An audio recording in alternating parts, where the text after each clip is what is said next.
پہاڑ سے نیچے اترتے ہی رہبر کھو کھو کرتا میرے سامنے آ گیا اور میں جنگل کی بھول بھلیوں میں اس لنگور کے پیچھے پیچھے چلتا رہا۔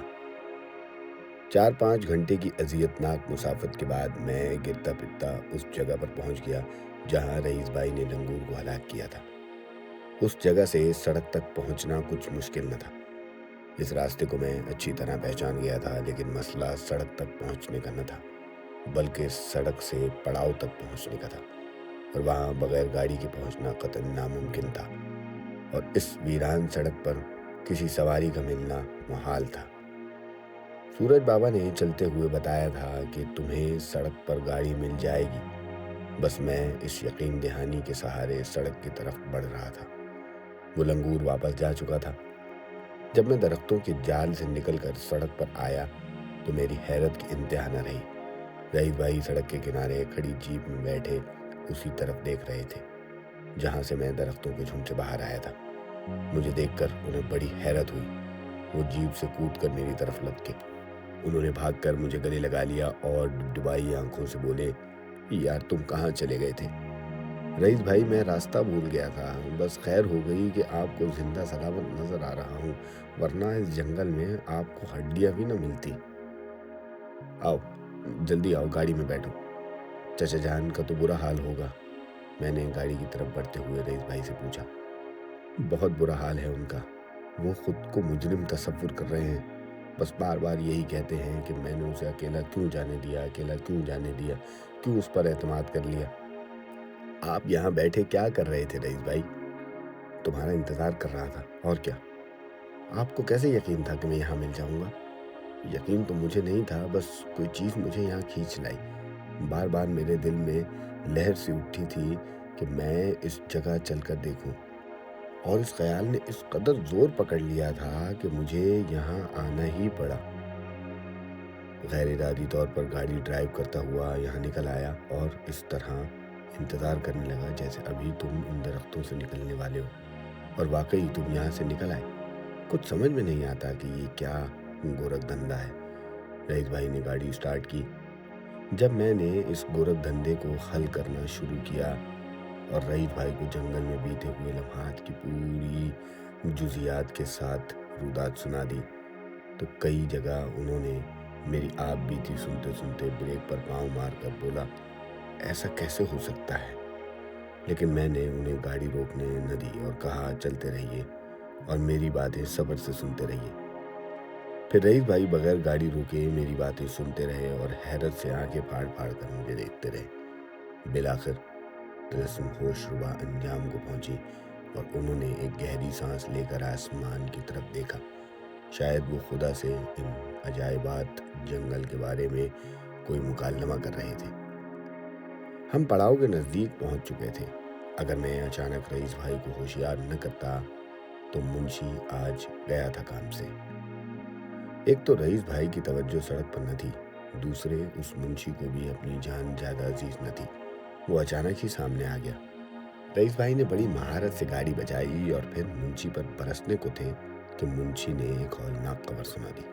صاحب جی، غضب ہو گیا صاحب جی۔ منشی کے چہرے پر ہوائیاں اڑی ہوئی تھیں۔ کیا ہوا منشی؟ رئیس بھائی کے بجائے میں اس سے مخاطب ہوا۔ مجھے دیکھ کر چند لمحوں کو اس کے چہرے پر خاموشی لہرائی۔ وہ جوش سے بولا، آپ کہاں چلے گئے تھے صاحب جی؟ یہ باتیں میں تمہیں بعد میں بتاؤں گا، پہلے تم بتاؤ کیا ہوا ہے، اتنے پریشان کیوں ہو؟ وہ اٹھا کے لے گیا جی اس لڑکی کو۔ کون اٹھا کے لے گیا؟ رئیس بھائی چونک پڑے جیسے کوئی ڈراؤنا خواب دیکھا ہو۔ وہی ریچھ انسان۔ منشی کے لہجے میں لرزش تھی۔ کس لڑکی کو اٹھایا ہے منشی، اور کہاں سے اٹھایا ہے؟ صاحب جی، وہاں نالے پر دونوں لڑکیاں اپنے کپڑے دھونے گئی تھی، وہی لڑکیاں جن کا آپ لوگوں نے رقص دیکھا تھا۔ اچھا، وہ جنہوں نے ہمارے گلے میں ہار ڈالے تھے؟ مجھے فوراً وہ چاندنی بدن لڑکیاں یاد آ گئیں۔ ہاں جی، وہی۔ یہ کہہ کر منشی نے جلدی جلدی داستان عالم سنا دی۔ ہمارے پڑاؤ کے نزدیک جو مزدوروں کی جھوپڑیاں تھیں، وہاں سے تھوڑے ہی فاصلے پر ایک نالا بہتا تھا۔ یہ نالا مزدور عورتوں کے استعمال میں تھا، اور وہ چونکہ سارے مزدور جانتے تھے کہ ان کی عورتیں نالے پر جا کر نہاتی ہیں، لہٰذا اس طرف سے کوئی مرد نہ گزرتا تھا۔ پھر بھی وہ عورتیں اور لڑکیاں نالے میں پڑے پڑے بڑے پتھروں کی اوٹ میں نہاتی تھیں۔ اتنی دیر میں ان کے کپڑے سوکھ جاتے تو وہ کپڑے پہن کر واپس آ جاتی۔ وہ دونوں لڑکیاں بھی اسی غرض سے نالے کی طرف گئی تھیں۔ وہاں جا کر انہوں نے ایک بڑے پتھر کی اوٹ میں اپنے کپڑے اتار کر دھوئے اور سکھانے کے لیے پھیلا دیے۔ پھر وہ دونوں نہانے لگیں۔ وہ ریچھ انسان جانے کب سے ان کی گھات میں تھا۔ اس نے ایک لڑکی پر حملہ کر دیا اور اسے کندھے پر ڈال کر تیزی سے درختوں میں غائب ہو گیا۔ وہ دونوں سگی بہنیں تھیں۔ اس ریچھ نما انسان کو دیکھ کر ان دونوں بہنوں کے ہوش اڑ گئے تھے۔ نالے پر رہ جانے والی لڑکی کو دور تک اپنی بہن کی چیخیں سنائی دیتی رہیں۔ وہ جلدی سے اس کے کپڑے سمیٹ اپنے کپڑے پہن گرتی پڑتی جھوپڑی کی طرف بھاگی۔ بالآخر خبر جنگل میں آگ کی طرح پھیل گئی۔ سارے مزدور کام چھوڑ کر ایک جگہ اکٹھے ہو گئے۔ چچا جان میری گمشدگی کی بنا پر پہلے ہی کیا کم پریشان تھے کہ اس ہولناک خبر نے انہیں دل پکڑنے پر مجبور کر دیا۔ پڑاؤ میں رئیس بھائی بھی موجود نہ تھے، لہٰذا انہوں نے منشی کو دوڑایا کہ وہ رئیس بھائی کو تلاش کرے، اور یوں وہ گرتا پڑتا اچانک ہماری جیپ کے سامنے آ گیا تھا۔ اس ہولناک خبر نے ہم دونوں کی بھی سٹی گم کر دی تھی۔ سورج بابا کا خدشہ سچ ہوتا دکھائی دے رہا تھا۔ وہ ریچھ انسان عورت کا قرب حاصل کر کے انسانی بستیوں میں تباہی مچانے کو تھا۔ اب کیا ہوگا؟ رئیس بھائی کی پیشانی پر فکر کی لکیریں ابھر آئیں۔ اس لڑکی کو تو شاید ہم لوگ نہ بچا سکیں گے، لیکن آئندہ وہ کسی لڑکی کو تباہ نہ کر سکے۔ اس لیے میں نے بڑے یقین سے کہا، رئیس بھائی آپ ایسا کریں کہ مجھے یہیں چھوڑ دیں اور آپ چلے جائیں کرم الہی اور فضل الہی کے پاس۔ کل کا پروگرام آپ لوگ پکا کر لیں، میں پڑاؤ میں جا کر صورتحال دیکھتا ہوں۔ اچھا ٹھیک ہے، تم پڑاؤ میں جا کر مزدوروں کو تسلی دو، میں ان لوگوں سے ملاقات کر کے آتا ہوں۔ یہ کہہ کر رئیس بھائی نے گاڑی ریورس کی اور راکٹ کی طرح اڑتے ہوئے آنکھوں سے اوجھل ہو گئے۔ جب میں پڑاؤ میں پہنچا تو وہاں میں نے عجیب صورتحال دیکھی۔ سارے مزدور چچا جان کو گھیرے بیٹھے تھے۔ جیسے ہی ان مزدوروں کی نظر مجھ پر پڑی، انہوں نے چچا جان کو اشارہ کیا۔ چچا جان نے پیچھے مڑ کر دیکھا اور مجھے سامنے پایا تو گویا ان میں زندگی کی لہر دوڑ گئی۔ وہ میری طرف لپکے، میں ان کی طرف دوڑا۔ نزدیک پہنچا تو چچا جان نے مجھے باہوں میں بھر لیا۔ کیا ہوا تھا تمہیں؟ کہاں چلے گئے تھے تم؟ چچا جان راستہ بھول گیا تھا میں، اور یہ راستہ بھول جانا ہمارے حق میں اچھا ہوا۔ میں جنگل سے بڑے راز لے کر آیا ہوں، آپ سنیں گے تو حیران رہ جائیں گے، میں نے مسکراتے ہوئے چچا جان سے کہا۔ تب ہی کچھ فاصلے سے ایک دل خراش چیخ سنائی دی اور پھر کوئی دھاڑے مار مار کر رونے لگا۔ مجھے یہ اندازہ کرنے میں دیر نہ لگی کہ یہ کس پر غم کے پہاڑ ٹوٹے ہیں۔ میرے پاس اس کی بلکتی بہن کو تسلی دینے کے لیے کچھ بھی نہ تھا، الفاظ بھی نہیں۔ پھر میں نے چچا جان کو الف سے لے کر یہ تک پوری کہانی سنا دی۔ انہیں بتایا کہ میں نے جنگل میں گم ہو کر کیسے رات گزاری اور پھر میں کس طرح سورج بابا تک پہنچا اور سورج بابا نے کیا کیا انکشافات کیے اور اس ریچھ انسان سے نجات کا کیا طریقہ بتایا۔ پھر میں نے اپنی جیب سے سورج بابا کا دیا ہوا تحفہ نکالا۔ چچا جان نے اس زرد پتھر کو الٹ پلٹ کر کے بڑی دلچسپی سے دیکھا اور اس کی چمک دمک سے خاصے متاثر بھی ہوئے۔ میں نے چچا جان کو رائے دی کہ وہ مزدوروں کو جا کر تسلی دے اور انہیں بتائیں کہ کل اس ریچھ انسان کو صفائے ہستی سے مٹا دیا جائے گا اور ان کی لڑکی اس کے جنگل سے چھڑا لی جائے گی۔ پھر انہیں سورج بابا کا یہ تحفہ بھی دکھا دے، یہ لوگ ان کے عقیدت مند ہیں، اس پتھر کی زیارت انہیں سکون پہنچائے گی۔ میرا یہ خیال درست ثابت ہوا۔ چچا جان نے جب سارے مزدوروں کو اکٹھا کر کے میرے بارے میں بتایا کہ میں سورج بابا سے مل کر آیا ہوں تو ان تمام لوگوں کے سر میرے سامنے عقیدت سے جھک گئے۔ پھر چچا جان نے اس ریچھ انسان سے نجات اور لڑکی کی بازیابی کی نوید دی تو ان کے چہروں پر خوشی پھیل گئی۔ آخر میں چچا جان نے تھیلے سے جب پتھر نکالا تو اس پتھر نے لوگوں میں ہلچل مچا دی۔ ہر مزدور نے اسے بڑی عقیدت سے چوما اور مطمئن چہرے لیے اپنی اپنی جھوپڑیوں میں چلے گئے۔ مزدوروں کے جانے کے بعد چچا جان اور میں نے سکھ کا سانس لیا اور بستر میں لیٹ کر میں کل کی ہنگامہ خیزیوں کے بارے میں سوچنے لگا۔ سوچتے سوچتے میری آنکھ لگ گئی۔ جب میری آنکھ کھلی تو شام نہیں رات ہو چکی تھی۔